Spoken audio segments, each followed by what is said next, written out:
It was funny because the weeks prior to the race, they were days were going by, they were pretty much stacking up, and like it hadn't really sunk in. Before I left to Daytona, my mother-in-law was at home, and then she looked at me and she says, like, "Are you ready?" I said, "Yeah." There's not a lot to do. It's time to rock, so I am. She rephrased her question and said, "Did it sink in already?" Like that was pretty much the whole purpose of the question. Wasn't if I was prepared for the race. Like, are you prepared for your last race? And I said, yeah, I guess I am. Like, it's not that I have practiced for this before. Like, it's your one shot. It happens once in a lifetime. Yeah, I'm anxious. It's his last race, so it's something strange to feel. I know that a lot of expectation about this race, and I'm afraid, because I don't like when you put a lot of expectation in anything in your life, but what you have to do.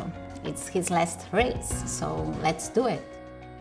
I asked him, why can't you do one more year? And then he said, because I did it so many years that I don't want to do it anymore. The thing that I like that he's not race car driving is that he's safe, and now he spends more time with me. Next day, woke up, got in the car, drove to Daytona, as I have usually been doing the last, like 6, 8 years in a row. This Cadillac has done Mosport Miami already 2 times, north-south. I already did it 3 times. And last time, which was 2018, we went non-stop. Like Jose and I, we pulled an all-nighter. We simulated the Rolex 24.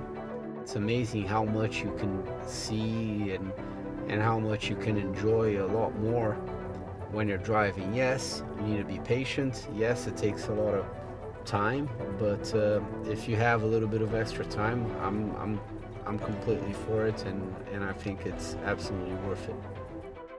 When I got here on Wednesday, everything was fine. Then we got the news that maybe Conaway wasn't going to make it. In the end, he wasn't available. So then, instead of doing the race in 4 drivers, we just swapped back to the 18 plan, which was exactly what we had. Philippe, myself, and João. So to me, it was normal weekend as usual. Obviously, there were a couple of extra activities, and there was a lot of conversation in the middle, people that I hadn't seen in a long time. Well, the coolest one, there's no doubt, was Elizabeth from Wisconsin. She goes to Elkhart Lake every single year, and I met her for the first time back in 1995. And I got a very nice present for her. She gave me a book with a bunch of pictures since when she met me, and then the whole evolution, like 96, 97, 98, and then her and her aunts that are always together with her. Ken promised her some sweet tickets, and I promised her some credentials to come down here. It was important to see someone that has been following me for such a long time, coming all the way down here to see my last race, and to me, like, I was very happy and again, like, very, very honored that someone can do that for me.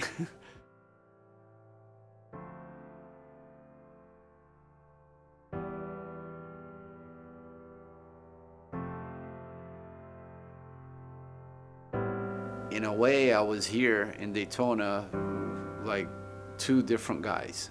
One was Christian doing his last race, and the other one was Christian just doing his job the same as what he has always done.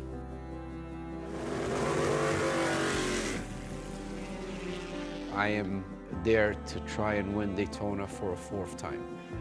And if that happens, it's gonna be outstanding. I can't even put it in words. If it doesn't happen, it is what it is.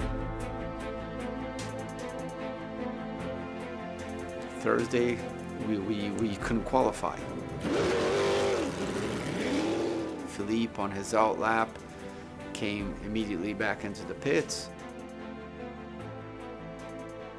We had a mechanical problem in qualifying, which very, very seldom happens to us. I called my wife. She said, "What happened?" I said, "The car broke." And so what happens now? I said, "We start last," which obviously she knew, but the next question is it fixable? I said, "Yeah, it's almost ready." So then, okay, so call me after night practice. This is what she said. I said, "Okay, I'll call you after night practice." We fixed the car just in time for the night practice. We went out for the night practice and everything was fine again. The car was up to speed. We were all happy. They had told me that something was gonna happen. Yeah, we're gonna have a little get together, this or that. I knew it was gonna be in the briefing room, but I thought it was gonna be something more only for Action Express. And then suddenly I walk into the briefing room. As I'm walking in, there's a picture of me right at the very entrance, and I said, "Oh, this is something that I wasn't expecting." So then suddenly when I walk into the room, I don't know why, the first person I saw was my daughter. My wife played it pretty good, and I didn't have a clue that they were coming.